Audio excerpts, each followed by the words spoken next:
Selanjutnya kami akan menjelaskan evaluasi dan jurnal biofarmasi dari rute oral.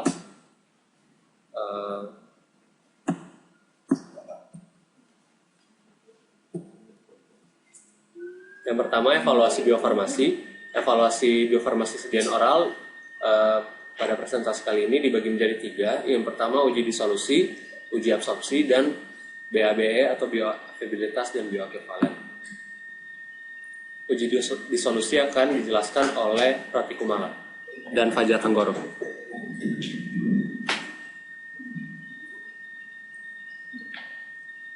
Di sini saya akan menjelaskan tentang uji disolusi. Uji disolusi menurut Farmakope merupakan uji yang digunakan untuk menentukan kesesuaian dengan persyaratan disolusi yang tertera dalam masing-masing monografi untuk sediaan tablet dan kapsul. Adapun prosedur dari uji disolusi itu pertama memasukkan sejumlah volume media disolusi seperti yang tertera dalam masing-masing monografi ke dalam wadah. Kedua, memasang alat, lalu membiarkan media disolusi hingga mencapai suhu 30 derajat Celcius. Untuk memastikan suhu tersebut menggunakan termometer.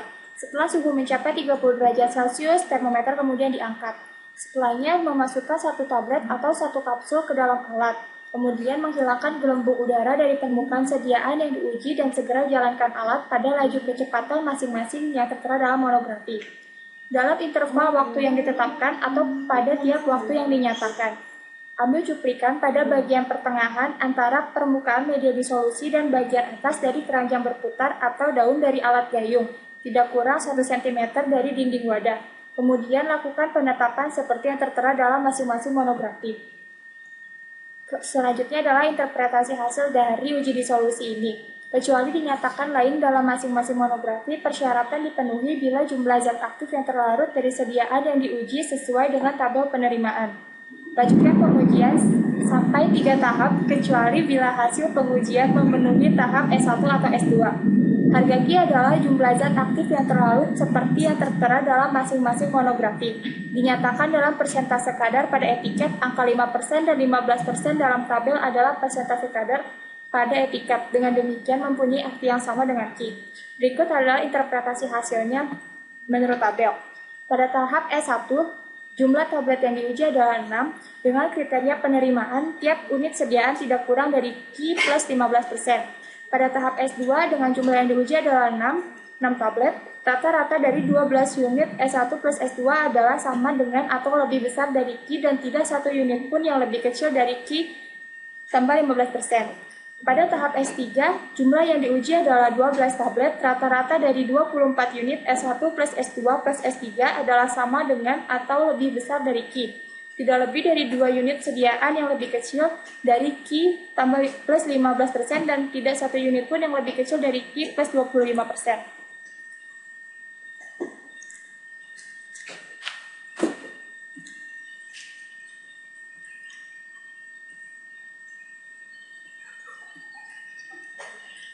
Selanjutnya saya akan menjelaskan kecepatan disolusi. Kecepatan disolusi di sini sangat berpengaruh terhadap respon klinis dari kelayakan sistem pengantaran obat. Disolusi menjadi sifat sangat penting pada zat aktif yang dikandung oleh sediaan obat tertentu, di mana berpengaruh terhadap kecepatan dan besarnya ketersediaan zat aktif dalam tubuh. Jika disolusi makin cepat, maka absorpsi makin cepat. Zat aktif dari sediaan padat, tablet, kapsul, serbuk, serta suppositoria, sediaan sistem terdispersi, suspensi dan emulsi, atau sediaan-sediaan semi-solid seperti salep, krim, pasta, mengalami disolusi dalam media atau cairan biologis, kemudian diikuti absorpsi zat aktif ke dalam sirkulasi sistem. Apakah uji disolusi dapat menjamin suatu kualitas obat? Belum dapat menjamin. Terbukti disolusi yang setara pada suatu kondisi menghasilkan kadar obat dalam darah tidak setara.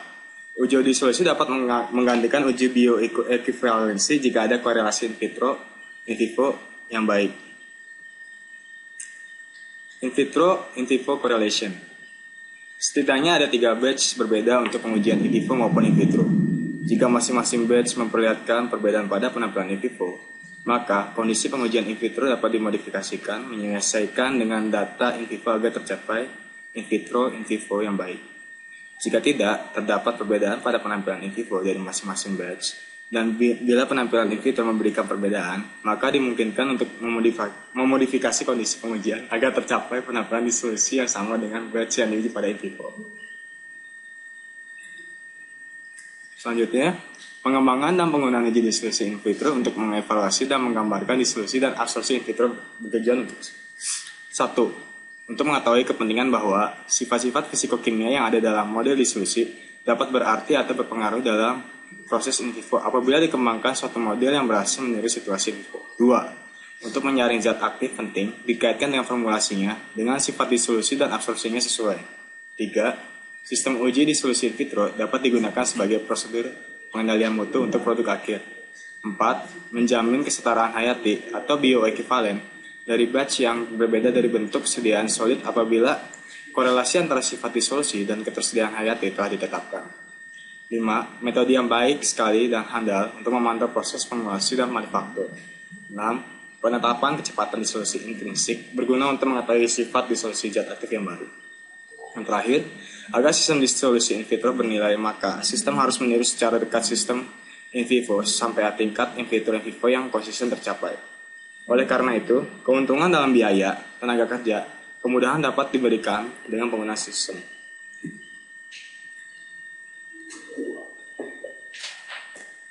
Selanjutnya saya Febrian akan menjelaskan mengenai uji absorpsi. Uji absorpsi sendiri dibagi menjadi 3 yang dari saya temukan. Yang pertama ada uji permeasi dengan usus terisolasi, kemudian ada uji absorpsi dengan metode usus terbalik atau inverted gut sac yang sudah kita lakukan pada saat praktikum. Dan yang ketiga ada studi permeasi melalui KAKO2 monolayer.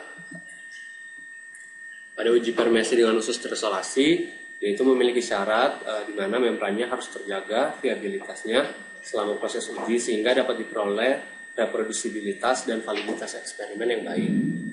Dari uji permeasi dengan usus terisolasi sendiri memiliki keuntungan dan kerugiannya sendiri.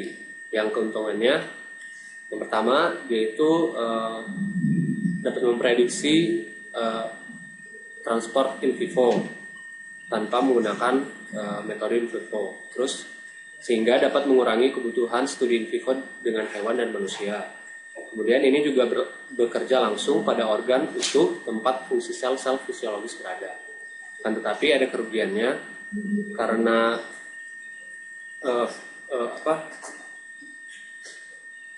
viabilitasnya itu harus dijaga karena organ itu hanya bertahan beberapa jam saja. Terus kemudian jumlah obat yang terabsorpsi yang diukur lebih kecil daripada jumlah obat terabsorpsi yang sesungguhnya jika dikonsumsi oleh pasien karena ketebalan usus jauh lebih besar daripada ketebalan membran in vivo. Terus yang kedua ada uji permeasi usus terbalik. Ini yang kita lakukan pada saat praktikum, yaitu menggunakan usus halus tikus untuk menentukan parameter kinetic transport secara reliable dan reproducible. Metode ini mutlak memerlukan oksigenasi jaringan usus untuk menjaga viabilitas jaringan yang hanya bertahan maksimal selama 2 jam. Jadi ini juga memerlukan oksigenasi seperti yang kita lakukan pada saat praktikum. Dan yang terakhir adalah dengan metode yang baru dengan uji KAKO2 monolayer. Jadi KAKO2 monolayer ini merupakan selapis sel yang diperoleh dari hasil kultur sel human colon carcinoma yang mempunyai karakteristik sangat mirip dengan sel absorptif pada epitel usus sehingga merupakan metode uji uji permeasi ini yang paling ideal. Di sini ada gambarnya dari KAKO2 monolayer. Selanjutnya akan dijelaskan oleh Marin dan Herina.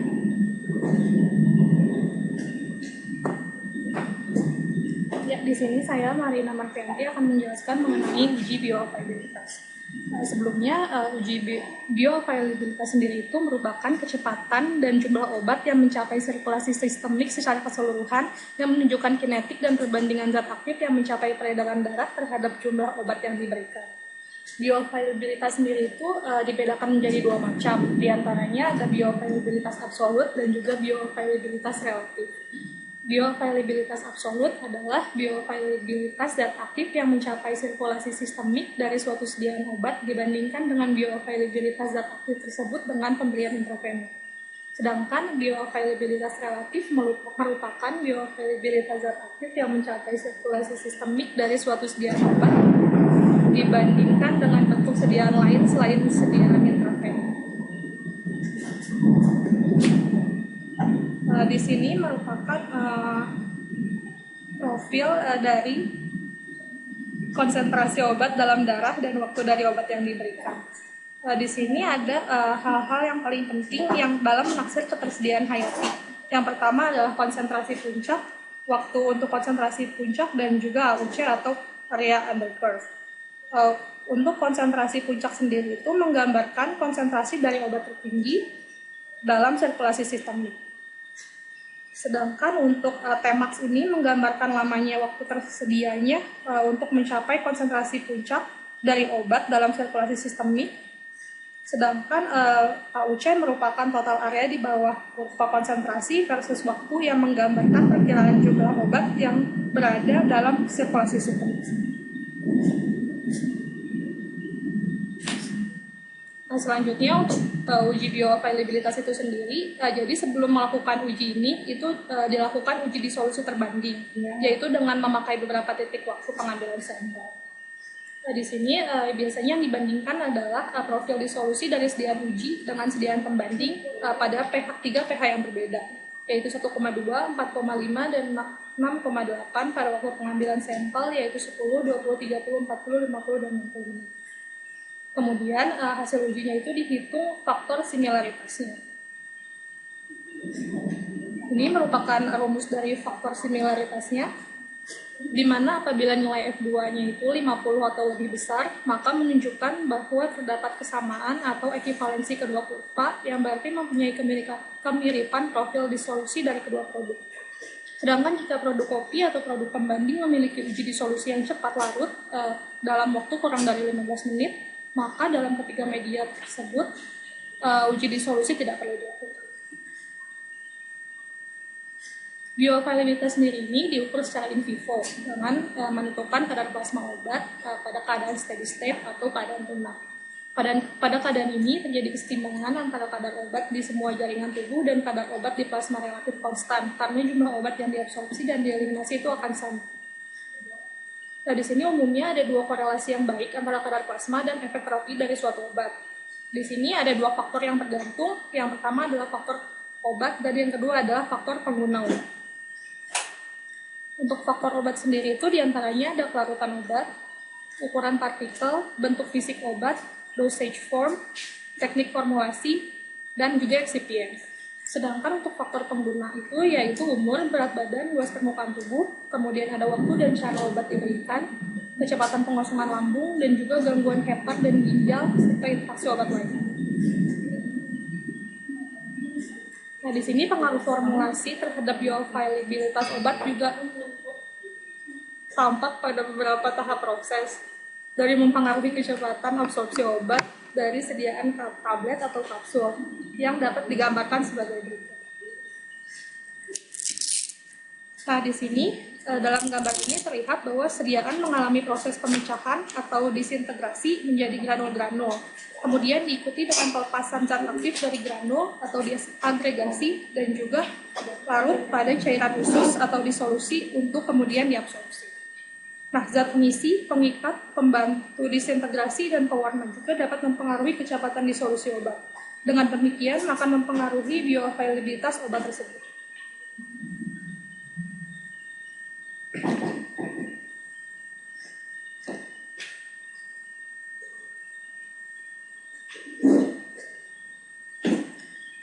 Selanjutnya saya Irina akan menjelaskan tentang bioequivalensi.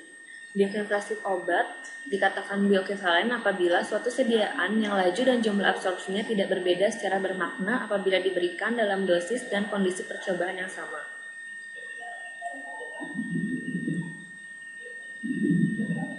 Perbandingan bioequivalentitas dua produk obat di mana salah satu berfungsi sebagai produk referensi.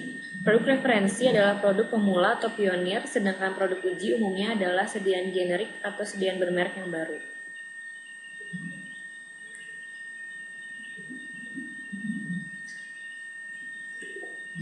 Adapun kriteria bioequivalensi yaitu rate atau Ctmax, dan extend atau yang disebut juga UC. Dan disebut bioekuivalen apabila kedua hal ini tidak berbeda secara signifikan secara statistik.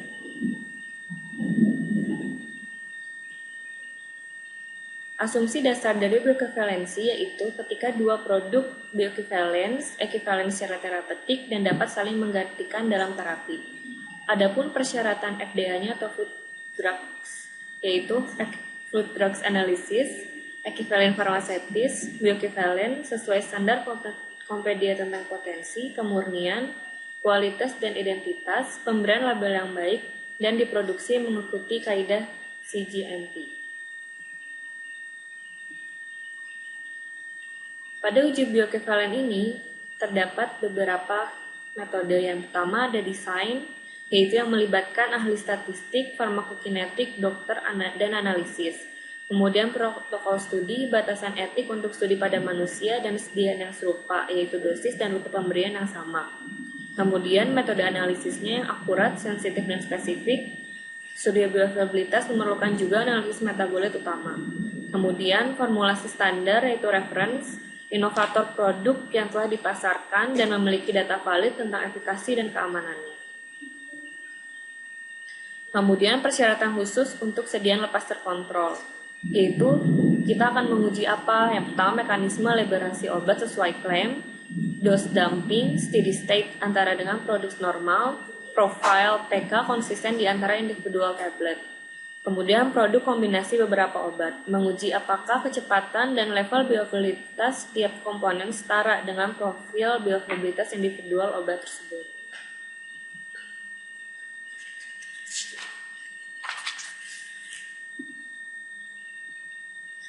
Adapun dasar-dasar untuk menetapkan bioekuivalen yaitu yang pertama, bioavailabilitas suatu produk dilakukan jika laju dan jumlah absorpsi produk sebagaimana dinyatakan dalam parameter terukur yaitu konsentrasi bahan aktif dalam darah, laju ekskresi, urin, dan efek farmakologis tidak berbeda secara bermakna dengan pendamping. Kemudian, teknik analisis statistik yang dipakai hendaknya cukup peka untuk menemukan perbedaan laju dan jumlah absorpsi yang tidak disebabkan oleh adanya perbedaan subjek. Dan terakhir yaitu suatu produk obat yang berbeda dari bahan pembanding dalam hal laju absorpsi tetapi tidak dalam hal jumlah absorpsi dapat dianggap berada dalam sistemik. Jika perbedaan laju absorpsi disengaja dan dinyatakan dengan tepat dalam label atau laju absorpsi tidak mengganggu keamanan dan efektivitas suatu produk obat.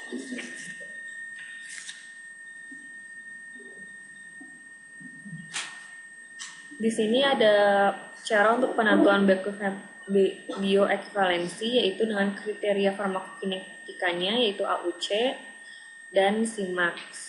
Kriteria statistiknya dapat dilakukan dengan metode Westlake atau sesuai dengan food drugs analysis yaitu 90% confidence interval rasio AUC dan Cmax produk uji terhadap referen berada pada kisaran 80% hingga 125% hingga suatu produk obat dapat dikatakan bioekuivalen.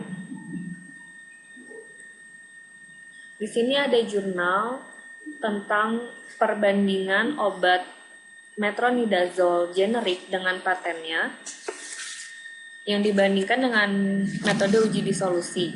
Adapun tujuan dari penelitian ini yaitu untuk mengetahui bioavailabilitas metronidazole dalam sediaan generik dan paten secara in vitro dan membandingkan bioavailabilitas keduanya sehingga diketahui bioekuivalensinya. Adapun hasil dari penelitian ini yaitu hasil penelitian menunjukkan rata-rata kadar zat aktif yang terlarut dari metronidazole sediaan generik titik 1 yaitu 70%, titik 2 150%, titik 3 108%, dan titik 4 109%. Sedangkan hasil rata-rata kadar zat aktif yang terlarut dari metronidazole sediaan paten titik 1 yaitu 42%, titik 2 69%, dan titik 3 88%, serta titik 4 97%. Dari hasil perbandingan kadar zat aktif yang terlarut pada titik 3 didapatkan hasil dengan perbedaan yang bermakna. Sehingga dapat ditarik kesimpulan bahwa obat metronidazole sediaan paten memiliki daya kelarutan zat aktif yang lebih besar daripada obat metronidazole sediaan generik. Sehingga kedua sediaan tersebut tidak bioekuivalen. Namun, jumlah kadar zat aktif yang terlarut dapat memenuhi syarat yang ditetapkan dalam Farmakope Indonesia 4. Ini merupakan jurnal yang kedua, yaitu tentang perbandingan obat generik simetidin dengan paten untuk mengetahui bioavailabilitas dan bioequivalennya.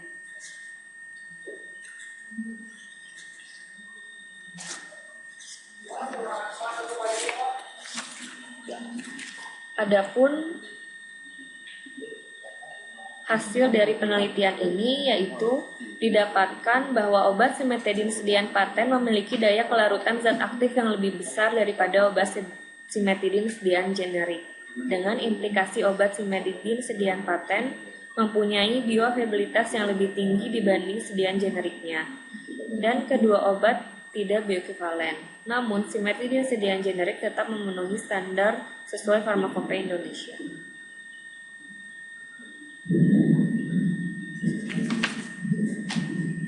Selanjutnya, saya akan menjelaskan mengenai jurnal biofarmasi oral.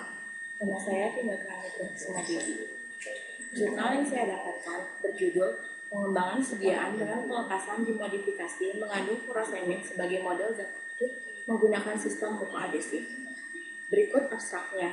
Dari abstrak ini dapat diketahui bahwa bioavailabilitas suatu obat ini dapat menjadi evaluasi penting dalam sediaan farmasi. Laju disolusi dari obat juga sangat berpengaruh.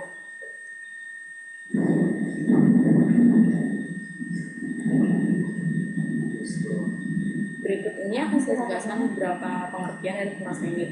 Furosemid ini merupakan suatu zat aktif yang memiliki sifat praktis tidak larut dalam air serta memiliki laju disolusi yang rendah. Adapun tujuannya yaitu meningkatkan kelarutan dalam air sehingga akan meningkatkan laju disolusi sehingga proses absorpsinya akan maksimal. Solusi yang diberikannya yaitu dengan memodifikasi sistem pelepasan dengan menggunakan sistem mukoadhesif dengan polimer karbopol 934P. Mukoadhesif ini merupakan polimer sintetik atau alam yang berinteraksi dengan lapisan mukus yang menutupi permukaan epitelial permukaan dan molekul musin yang merupakan konstituen utama dari mukus. Berikut ini merupakan konsepnya. Obat dapat disatukan dengan suatu polimer yang akan tertahan di membran mukosa, kemudian obat dapat berpindah masuk ke jaringan. Dengan adanya mukoadhesif ini, sehingga akan mengurangi frekuensi pemberian hanya dengan dosis kecil dan menentukan kecepatan eliminasinya, sehingga dapat menghindari first pass metabolisme jika diberikan tidak dengan sistem oral. Kemudian ini ada mekanismenya. Mekanisme pada tahap pertama yaitu kontak stage, di mana tahap satu ini melibatkan kontak yang rapat antara bioadhesif dan membran, baik dari permukaan bioadhesif yang memiliki pembatasan bagus maupun dari pengembangan bioadhesifnya. Pada tahap kedua yaitu consolidation stage, di mana setelah diadakan kontak, penetrasi bioadhesif ke dalam celah-celah permukaan jaringan atau antar rantai dari bioadhesif dengan mukus terjadi. Interaksi tersebut terjadi dari daya tarik dan daya tolak. Interaksi daya tarik muncul dari gaya van der Waals, daya tarik elektronik, serta ikatan hidrogen dan interaksi hidrofobik. Interaksi daya tolak terjadi karena tolakan elektrostatik dan tolakan sterik. Kemudian dalam jurnal ini, formula dari pembuatan mukoadhesifnya ini terbuat dari furosemid dan PVP K30 dengan perbandingan berat 1:7. Dilarutkan dalam metanol 95% sampai terbentuk larutan jernih. Kemudian diuapkan dalam lemari pengering hingga diperoleh dispersi padat. Dispersi padat ini diayak dengan menggunakan ayakan 180. Metode yang digunakan ini adalah dengan mikrogranul mukoadhesif furosemid dengan metode granulasi basah. Berikut komposisinya pada formula 1, 2, 3, 4 serta kontrol, di mana perbedaannya terdapat pada presentasi dari karbopol dan afisel. Berikut ini merupakan gambar-gambar difraktogram dari furosemid A, B, C, dan D, di mana pada grafik A merupakan furosemid yang masih murni, yang masih banyak memiliki puncak-puncak. Sedangkan pada grafik-grafik selanjutnya merupakan furosemid yang telah diberikan mukoadhesif sehingga tidak ditemukan lagi puncak-puncak kristalnya. Berikut ini merupakan karakteristik mikrogranul mukoadesif. Tabel ini merupakan hasil uji disolusi dari mikrogranul mukoadesif dan mikrogranul kontrol dalam medium dasar fosfat pH 5,8 dengan menggunakan alat uji tipe disolusi 1 dengan kecepatan 100 rpm. Formula ini dibandingkan dengan kontrol dan didapati hasil bahwa yang telah dimodifikasi dengan mukoadesif memiliki nilai yang lebih baik dibandingkan dengan yang tidak. Dan ini merupakan hasil uji disolusinya. Hasil uji disolusi ini diketahui bahwa dengan dispersi padat furosemid ini memiliki nilai disolusi yang jauh lebih tinggi dibandingkan dengan furosemid yang tidak dimodifikasi. Kemudian ini ada profilnya.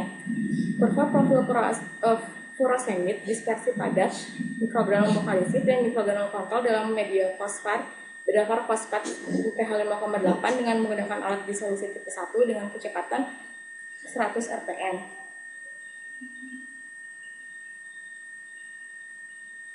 Dari hasil ini diketahui bahwa profil disolusi yang dimodifikasi dengan mukoadesif memiliki laju disolusi yang lebih tinggi dibandingkan dengan furosemid asli. Kemudian uji wash off. Uji wash off ini dilakukan menggunakan usus dari tikus, di mana pada gambar A ini merupakan mikrogranul mukoadesif yang melekat pada permukaan mukosa usus lambung, dan B ini pada usus sebelum dilakukan uji wash off. Kemudian diagram ini merupakan diagram batang presentase mikrogranul mukoadesif yang masih melekat pada permukaan mukosa lambung dan usus setelah uji wash off. Gambar ini menjelaskan bahwa persentase jumlah mikrogranul yang masih melekat pada mukosa lambung dan usus setelah uji wash off semakin kecil sebanding dengan berkurangnya jumlah karbopol 934P yang digunakan. Kemudian ini adalah kesimpulan dari jurnal yang saya dapatkan, bahwa polyvinyl pyrrolidone atau PVPK30 dapat meningkatkan disolusi furosemid dari sistem dispersi padat. Penggunaan polimer karbopol 934P dapat meningkatkan pelekatan mikrogranul pada mukosa lambung dan usus kelinci, sehingga diharapkan dapat meningkatkan waktu tinggal obat dalam saluran pencernaan. Selain itu, dapat memperlambat pelepasan furosemid dari mikrogranul, sehingga dapat digunakan untuk sistem pengaturan obat dengan pelepasan dimodifikasi.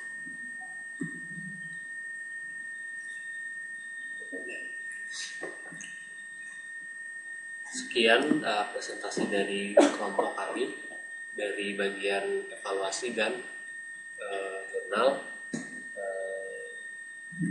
Sekian dan terima kasih.